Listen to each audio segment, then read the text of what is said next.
Bonjour et bienvenue à tous sur Rachel et ses drôles de maths. Alors ce soir, au programme, probabilité conditionnelle. On va faire un petit rappel de cours avant de faire les exercices. Alors, rappel de cours important avant de démarrer sur les probabilités. Déjà une probabilité, qu'est-ce que c'est? Imaginez que j'ai un paquet de bonbons. Imaginez que j'ai un paquet de bonbons, d'accord? Et dans ce paquet de bonbons, j'ai 20 bonbons. J'ai 3 bonbons rouges, d'accord? Quelle est la probabilité de tomber sur un bonbon rouge? Quelle est la probabilité de tomber sur un bonbon rouge? 3 sur 20, d'accord? Donc, nombre d'éléments de A, probabilité d'un événement A, c'est le nombre d'éléments de A sur le nombre total d'éléments. Ok? Attention, désolé si je crie un peu fort. Attention, une probabilité est toujours comprise entre 0 et 1. Primordial.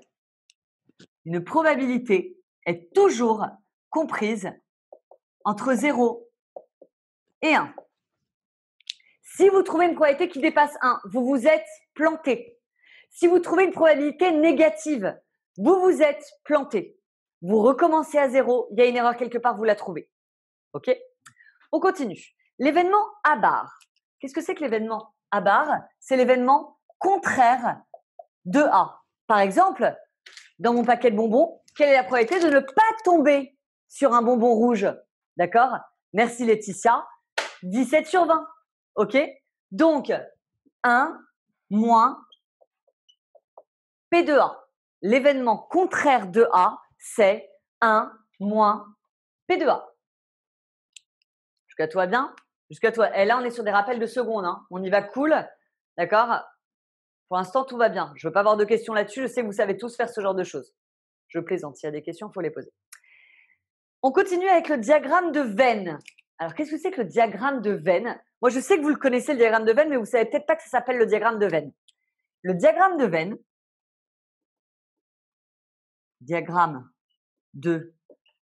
V-E-2-N, ça ressemble à ça, regardez bien. Vous allez me dire, ah oui, mais oui, bien sûr, je connais. C'est un diagramme où vous avez l'événement A, vous avez l'événement B.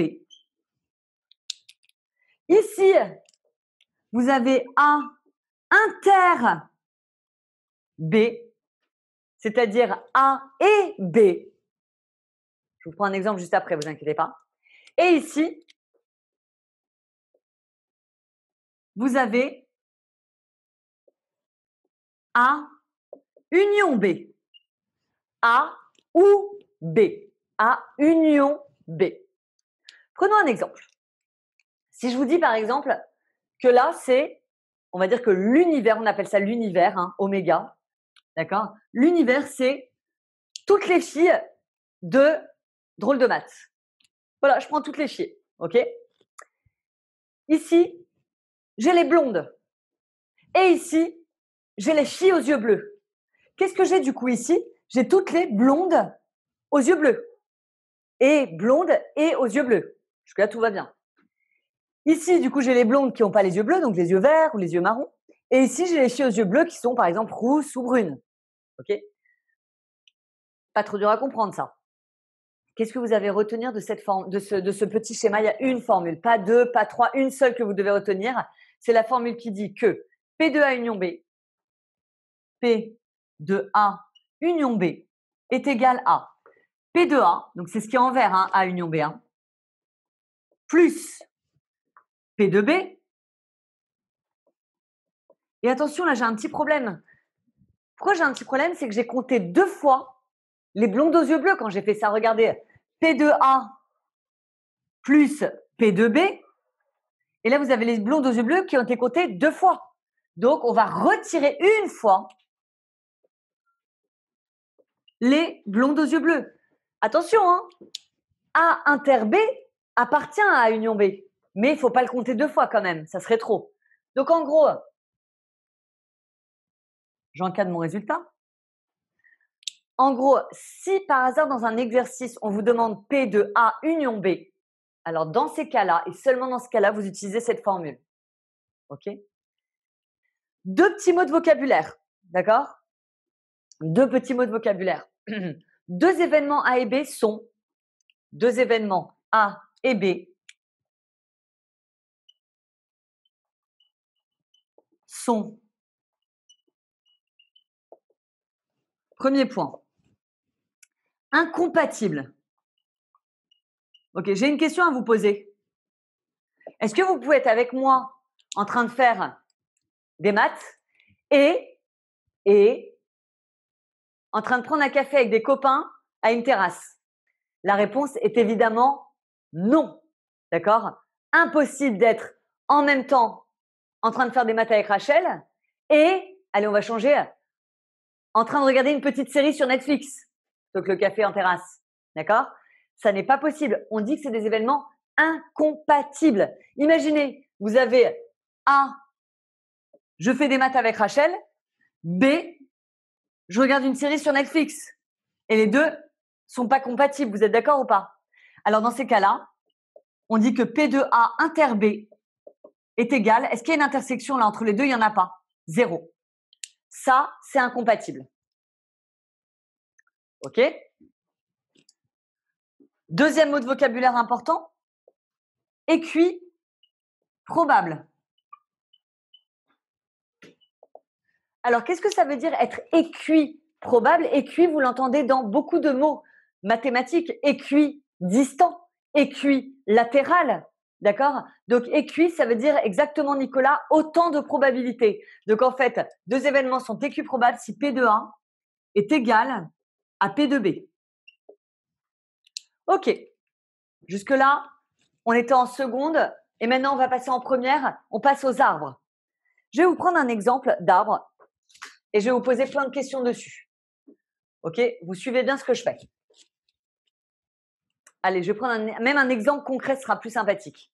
D'accord? Je vais prendre un exemple, je vais dire la probabilité pour qu'il fasse beau demain est de… Allez, on est optimiste, 0,8. Du coup, je laisse pour l'instant 0,8. OK? S'il fait beau, attendez, hein, écoutez bien, s'il fait beau, donc je suis là, la probabilité pour que je parte avec mes copines en week-end, on va mettre C pour copine, d'accord, est de 0,9. Alors que s'il fait pas beau, la probabilité pour que je parte en week-end avec mes copines est de 0,5. OK? Ça, c'est mon arbre. Alors déjà, la première chose que vous pouvez faire quand on vous donne un arbre comme ça, toujours ce qui sort d'une tige, ça doit toujours faire 1. Donc si là j'ai 0,8, automatiquement ici j'ai 0,2. Si là j'ai 0,9, là j'ai forcément 0,1. Et si là j'ai 0,5, j'ai ici 0,5. Ça, jusque-là, ça va. OK? C'est quoi? Ouais, nickel. Là, je vois que vous suivez bien, tout va bien. Maintenant, je vais poser des questions. Alors moi, je les pose en français. Le but du jeu, on le fait ensemble, hein. Le but du jeu, c'est de traduire la question en maths, puis de répondre à la question. Je vous montre. Par exemple, première question très facile. Quelle est la probabilité qu'il fasse pas beau demain? Bon, bah, pas beau, c'est P de B bar. Première question, P de B bar. D'accord? Alors vous allez me dire, bah Rachel, c'est débile comme question. On voit bien que B bar c'est 0,2. Oui, mais c'est nous qui l'avons trouvé le 0,2. Comment on l'a trouvé? On a fait 1 moins P de B. Grâce à ça. Donc 1 moins 0,8 qui fait 0,2. Vous voyez ce que je veux dire? Facile. Attendez, j'arrive. Plus dur. Je sais qu'il fait beau. Vous avez entendu ou pas? Je sais qu'il fait beau. Quelle est la probabilité que j'aille en week-end avec mes copines? Attention. Je sais qu'il fait beau. Vous entendez ce je sais que ou pas? Donc, ça, c'est ce qu'on appelle, et c'est la grande nouveauté de première, le sachant que. Quand vous avez un sachant que, je sais qu'il fait beau, vous le mettez en bas. Quelle est la probabilité que je parte avec mes copines? Voilà comment ça s'écrit la traduction. P de C, sachant B. P de C, probabilité que j'aille avec mes copines, sachant qu'il fait beau. En bas, ce que je sais, à l'intérieur, ce que je veux. Alors maintenant, regardez bien ce que je vais vous dire. Là, j'ai beaucoup d'élèves qui me disent attends, mais Rachel, il n'y a pas une formule là pour P de C, sachant B. Il y a une formule. Mais attention de ne pas l'utiliser à tous les coups. Regardez bien. Quand on vous dit, ça veut dire quoi le trait sur le C? Ça veut dire C bar. C'est l'événement contraire de C. J'ai expliqué ça tout à l'heure avec les bonbons, Morgane. D'accord? C'est l'événement contraire. OK? Alors, j'adore Laetitia, bravo.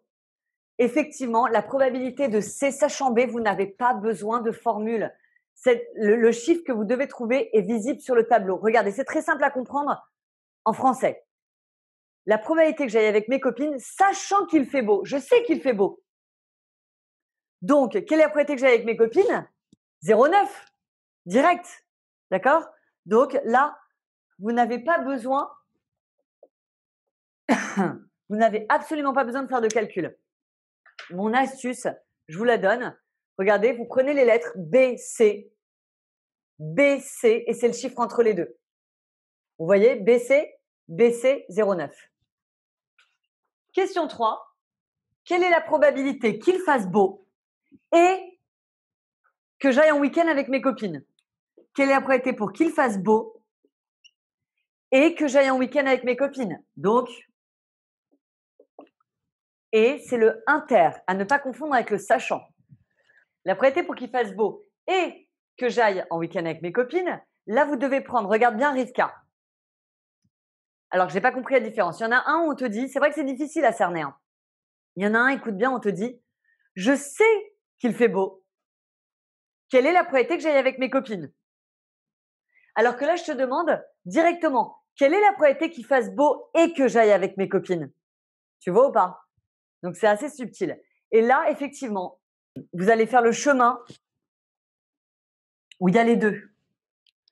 Donc, 0,8 fois 0,9, c'est-à-dire 0,72. On continue. Question 4.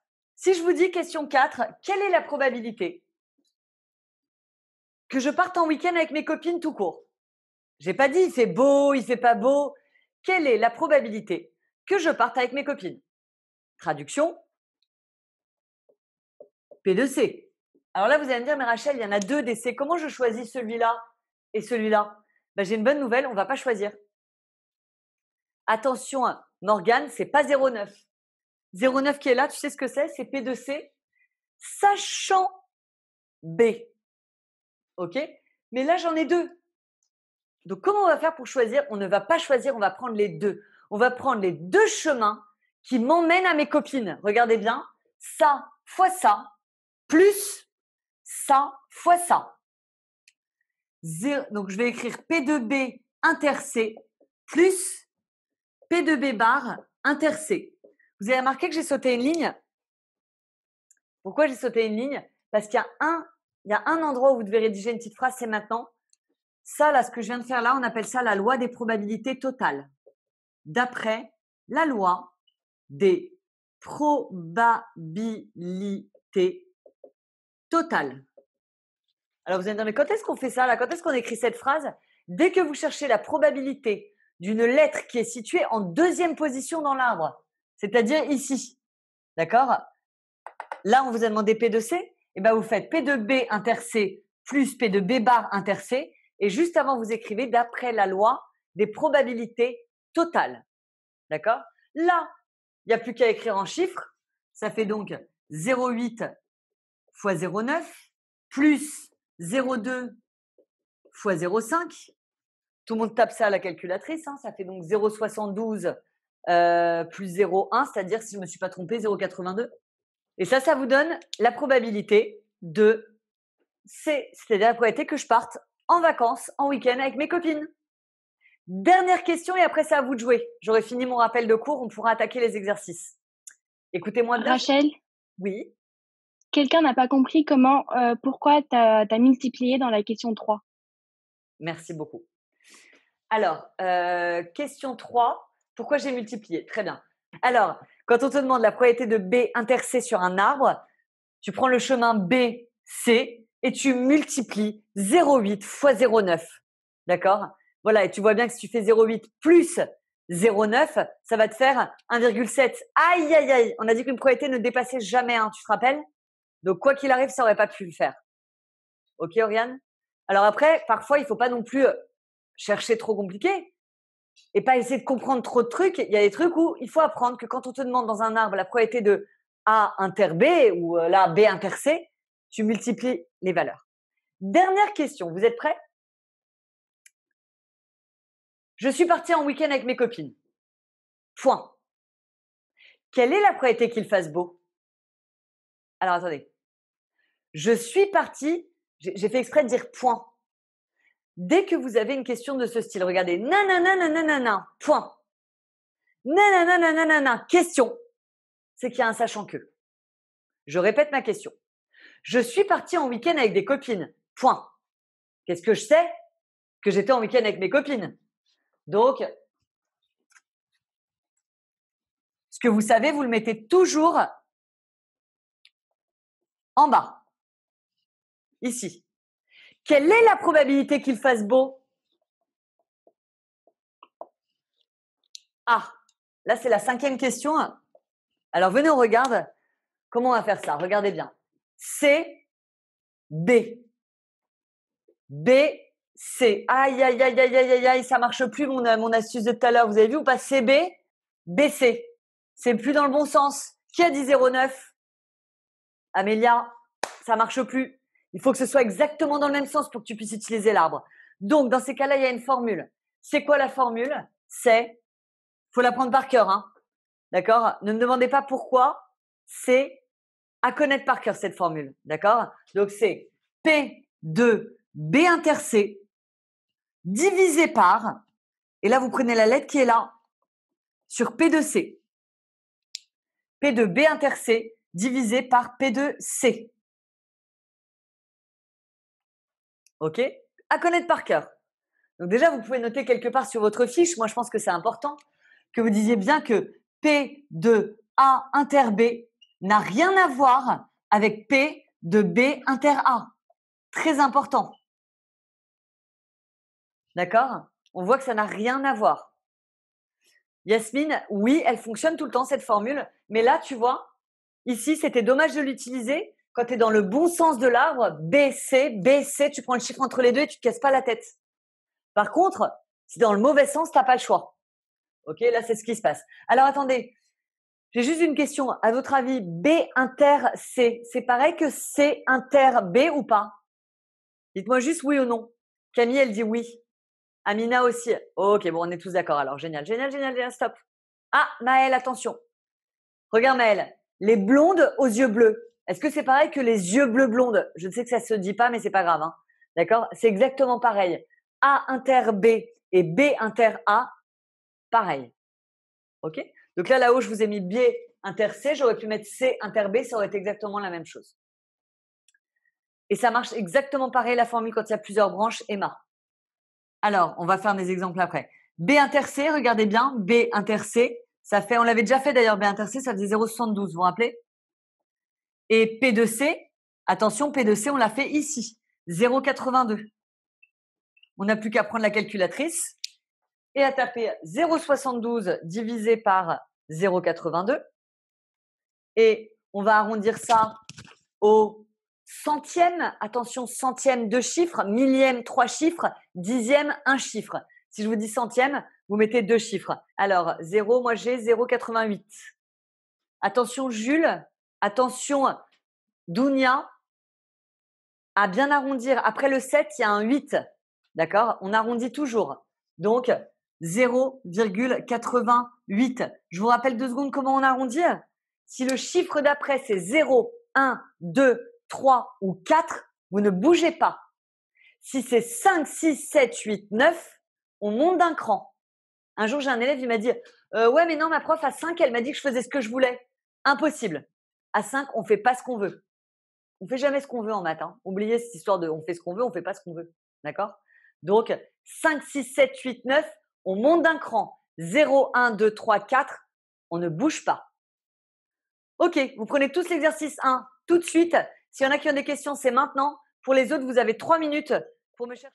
Allez, c'est parti pour l'exercice 1. Voyons si vous avez compris tout ce qu'on a fait ensemble. Donc, si jamais je vous demande, déjà la première chose avec cet arbre-là, c'est de le remplir. Vous ne pouvez rien faire s'il n'est pas rempli. Donc, première chose, on remplit les valeurs manquantes. Ici, 0,28. Ici, vous avez 0,72. Ici, 0,65, 0,35 et 0,12, 0,88. Bien. On y va pour la première question. P de A inter B. Rivka. Elle est où Rivka? J'aimerais être sûr que Rivka, c'est clair pour toi le inter. Qu'est-ce que tu fais pour le P de A inter B? Ah, il y a Oriane aussi qui voulait me faire une bêtise tout à l'heure. Oriane ou je me trompe pas, hein. Alors, je vous écoute les filles. P de A inter B. Comment je fais? On multiplie. Donc, on multiplie quoi et quoi? Aïe, aïe, aïe, j'aime pas ce que tu as écrit, Rivka. Rivka, elle dit on multiplie la probabilité de A et de B. C'est-à-dire quoi si tu me dis ça? C'est-à-dire que tu fais P de A fois P de B? Ça, c'est une faute, hein. Attention, P de A, oui, mais ça, c'est pas P de B. Ça, c'est P de B, sachant A. Attention à ce petit A, là, on a tendance à l'oublier. Donc, ça me donne 0,28 fois 0,65, 0,28 fois 0,65, et on prend la calculatrice, et ça me donne 0,182. Alors, deuxième question, je n'ai pas compris pourquoi. Ça doit être une erreur. J'ai pas arrondi, j'ai donné la valeur exacte, Camille et Laetitia. Donc, P de A union B, on ne peut pas le faire si on n'a pas P de B, parce que P de A union B, c'est quoi la formule? C'est P de A plus P de B moins P de A inter B, ce que je vous disais tout à l'heure. Ok? Mais j'ai besoin de P de B. P de A, je l'ai, ça fait 0,28. P de B, je ne l'ai pas. Et P de A inter B, on l'a trouvé là. Moins 0,182. Il me manque P de B, donc je vais faire d'abord P de B. D'accord? Au niveau de l'ordre. Comment on fait pour faire P de B?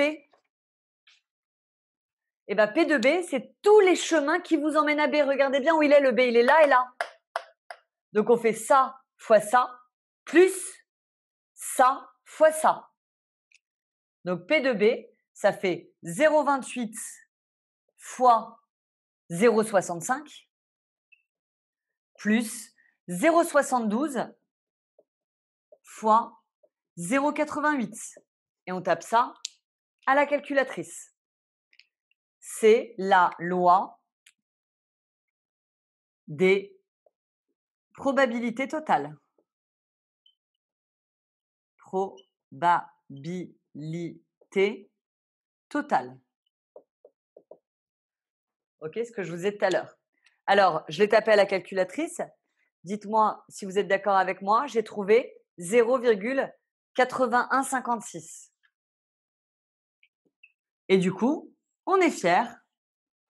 On encadre, hein. N'oubliez pas, à chaque fois que vous trouvez un résultat, c'est ma petite phrase à moi, mais je vous l'offre, vous l'utilisez autant que vous voulez. On est fiers, on encadre. Donc, ici, maintenant qu'on a trouvé 0,8156, on peut l'injecter dans ma formule 0,8156. Et du coup, ça nous permet de trouver P de A union B en 2 secondes. Ça va donc nous faire 0,9136. Dernière question de cet exercice. Qui peut me donner la valeur de P de A sachant B? J'attends vos réponses, tiens. Alors, je vois beaucoup de réponses, beaucoup de la même réponse, donc ça me plaît. Donc, comment on fait pour faire P de A sachant B? C'est la formule. Attendez, on est dans le sens de l'arbre ou pas dans le sens de l'arbre? Regardez, B, A. A, B. Ça va pas là, hein? D'accord? Donc, dans ce cas-là, il n'y a pas le choix. On fait la formule. La formule, c'est quoi? C'est P de A inter B. Vous auriez pu aussi dire P de B inter A, on a dit que c'était pareil, divisé par P de B. Alors, P de inter B, on l'a fait dans la première question, ça faisait 0,182. Et P de B, on l'a fait dans la question ici, 0,8156. 56. Il n'y a plus qu'à taper à la calculatrice. On va donner ça, allez, j'en ai vu plein là qui me mettaient au millième. Donc, je vais faire comme vous, je triche. Millième, 3 chiffres après la virgule, 0,223. Et on est fiers. Donc, on encadre. On passe à l'exercice 2. On sait que 1% d'une population est atteinte d'une certaine maladie, orpheline. Hein. On dispose de tests de dépistage de cette maladie, ainsi que des données suivantes. Moi, dans ces cas-là, là, ça y est, on passe dans un exercice concret. Hein. Dans ces cas-là, je le lis une première fois et je comprends ce qu'il me demande. D'accord? Et ensuite, on passera à l'arbre. D'accord? Donc, on dispose de tests de dépistage. Si la personne est atteinte de la maladie, alors, vous entendez ou pas? Alors, le test est positif de 90% des cas.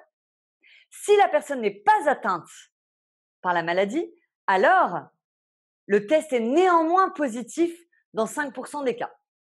Bon, jusque-là, tout va bien, on a compris l'énoncé. Et là, on vous offre des lettres. On considère les événements M, la personne est malade, et T, le test est positif. OK? Donc, on va se servir des lettres qu'on vous donne. On n'invente pas de lettres. M, malade, T, test positif. OK? Donc, déjà, on va essayer de représenter ça par la situation à l'aide d'un arbre. On est d'accord que soit je suis malade, soit je ne le suis pas. Puis, soit le test est positif, soit il ne l'est pas. Soit le test est positif, soit il ne l'est pas. OK? Alors, quelle est la probabilité d'être malade? On reprend à zéro l'énoncé pour voir les chiffres. Il y a 1% de la population, donc 0,01 qui est malade. Si on est malade, le test est positif dans 90% des cas, 0,9. Alors que si on n'est pas malade, le test est positif dans 5% des cas, 0,05. On n'oublie pas de remplir l'arbre parfaitement après. Donc 0,01, ça fait 0,99. 0,9, ça fait 0,1. Et 0,05, ça fait 0,95. Jusque-là, tout va bien. Je lis la question et ensuite, on va la traduire ensemble. Quelle est la probabilité que le test soit positif? Traduction. Tout à fait. Salma. Gérardo, c'est quoi ton prénom, Gérardo? P2T. Clara. Alors, on vous demande P2T. Mais P2T, c'est la probabilité. Regardez, il y a un T ici, un T ici. Donc, c'est la fameuse loi des probabilités totales. D'après la loi des probabilités totales, proba totale, et là, vous faites tous les chemins qui vous emmènent à T, c'est-à-dire P de M inter T plus P de M bar inter T. P de M inter T plus P de M bar inter T. Ça vous donne donc 0,01 fois 0,9 plus 0,99 fois 0,05. Et là, on prend la calculatrice. Waouh, j'en ai qui foncent là. Et on trouve 0,0585. Et là, vous voyez, Daniel, je préfère que tu mettes d'après la loi des probabilités totales. D'accord? Il y a des profs qui sont très exigeants sur ce genre de choses et d'autres moins. Donc moi, je me mets vraiment à la hauteur des gens qui sont des profs qui sont très exigeants. OK? Effectivement, j'enlève la vague. On m'a pas dit si je devais arrondir. Donc je mets directement 0,0585. On est fiers. On encadre. Question 3. Quelle est la probabilité qu'une personne soit réellement atteinte de la maladie? Écoutez bien, sachant que le test est positif. Sachant que. Donc, qu'est-ce que je sais? Je le mets en bas. Je sais que le test est positif. Quelle est la probabilité que la personne soit malade?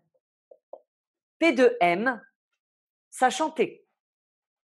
Alors, la formule, c'est quoi? C'est P de M inter T ou T inter M, d'accord, peu importe, divisé par P de T. OK? P de M inter T. Est-ce qu'on a fait P de M inter T? Non, mais on peut le faire. P de M inter T, c'est le chemin avec les deux. Donc, c'est 0,01 fois 0,9 divisé par P de T qu'on a trouvé juste avant, 0,0585. Et là, vous prenez la calculatrice et vous m'arrondissez ça au millième. Et ça me donne donc 0,154. On est fiers et on encadre. Alors, attendez 2 secondes là. Les questions, elles sont posées en français, elles ne sont pas posées en maths. On pourrait quand même répondre en français. Ainsi, la probabilité qu'une personne soit réellement atteinte de la maladie, sachant que son test est positif, est de… Et là, vous pouvez transformer les probas en pourcentage pour que ce soit encore plus concret. 15,4%. Et là, ça fait classe de chez classe. D'accord? Allez, vous reprenez votre feuille de cours, s'il vous plaît. Il y a un dernier truc que je voudrais vous dire. Tout le monde prend sa feuille de cours. Dernière chose importante du cours d'aujourd'hui. 2 événements. Incompatibles, vous savez faire. Équiprobable, vous savez faire. Il reste indépendant. Qu'est-ce que ça veut dire être indépendant? J'ai une question. Miss Thalès, est-ce que tu aimes le chocolat? Bien sûr, Miss Pythagore, est-ce que tu aimes le chocolat? évidemment. Évidemment. D'accord? Donc, vous voyez que les deux aiment le chocolat. Est-ce que c'est incompatible? Bien sûr que non. D'accord? C'est pas parce que Miss Thalès aime le chocolat que l'autre ne peut pas aimer le chocolat. Est-ce qu'il y a une influence? Est-ce que c'est parce que Miss Pythagore a dit oui que vous pensez que Miss Thalès a dit oui? Évidemment non. Elles aiment toutes les deux le chocolat. D'accord? Donc, c'est 2 choses indépendantes l'une de l'autre. D'accord? Elles n'ont pas d'influence. C'est ça être indépendant. Alors maintenant, vous allez me dire, OK, mais comment tu montes ça en maths? Stylo rouge. 2 événements A et B. 2 événements A et B sont indépendants si et seulement si P de A inter B est égal à P de A fois P de B. 2 événements A et B sont indépendants si et seulement si P de A inter B égale P de A fois P de B. On va faire un exercice tout de suite ensemble et vous allez comprendre ce dont je parle. Allons-y. On prend l'exercice 3. Jeanne prend son parapluie pour se rendre au travail 1 jour sur 10. 1 jour sur 10, elle prend le parapluie, hein, elle ne va pas au travail 1 jour sur 10. OK? Elle a remarqué que lorsqu'elle avait son parapluie, il pleuvait dans 80% des cas, alors que lorsqu'elle ne l'a pas, il pleut dans 15% des cas. On a dit qu'on lisait une première fois l'énoncé pour le comprendre.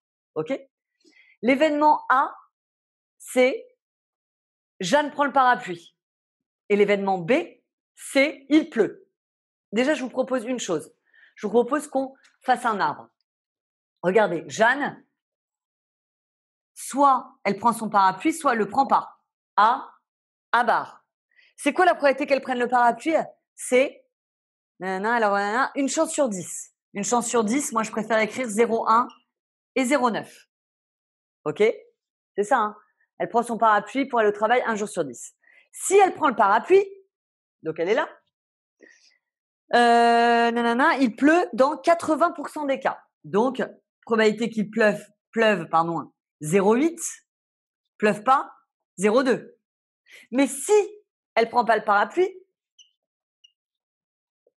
la probabilité pour qu'il pleuve est de 15%, 0,15 et 0,85.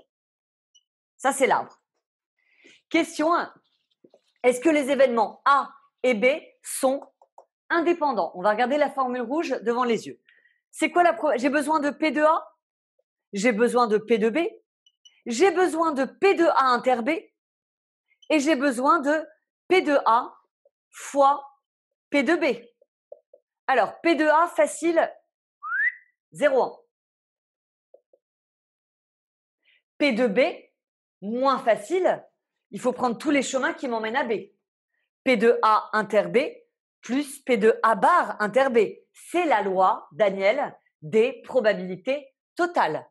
Donc, P de A inter B plus P de A bar inter B, ça me donne donc 0,1 fois 0,8 plus,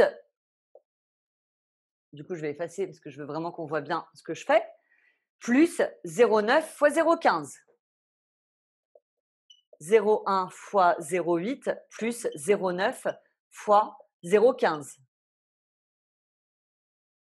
Ça, vous le tapez à la calculatrice et ça me donne 0,215. Ça, c'est P de B. Ça, c'est P de A. D'après la loi des probabilités totales. Interdiction d'écrire ça, hein? Interdiction d'écrire ça. D'accord? Ça, c'est entre vous et moi. C'est notre secret à nous. D'accord? P de A fois P de B. P de A fois P de B, il y a juste à multiplier ça et ça là. Donc ça fait 0,1 fois 0,215 qui me donne 0,0215. Ça, c'est P de A fois P de B. OK? Maintenant qu'on a fait ça, il faut qu'on trouve P de A inter B. On a trouvé ça là. P de A inter B maintenant. Qu'est-ce que ça fait P de A inter B? Regardez votre arbre. C'est le chemin A et B. Donc 0,1 fois 0,8 qui me donne 0,08. Je ne sais pas ce que vous en pensez, mais j'ai pas l'impression qu'on trouve la même chose. P de A inter B égale 0,08. P de A fois P de B égale 0,0215. On me demande si les événements A et B sont indépendants. Donc là, vous avez le cours devant les yeux. Deux événements sont indépendants si et seulement si P de A inter B égale P de A fois P de B. Donc, on va regarder P de A ce que ça fait. Ça fait 0,1. P de B, comment on trouve P de B? On fait tous les chemins qui m'emmènent à B. C'est la loi des probabilités totales. C'est la loi des probabilités totales. Donc, c'est ça fois ça plus ça fois ça. Alors, évidemment que je vais vite parce que moi, j'ai fait les calculs avant. Donc, c'est facile. Hein, donc, hop, on a obtenu 0,215. Mais tapez à la calculatrice, je pense que vous en êtes tous capables.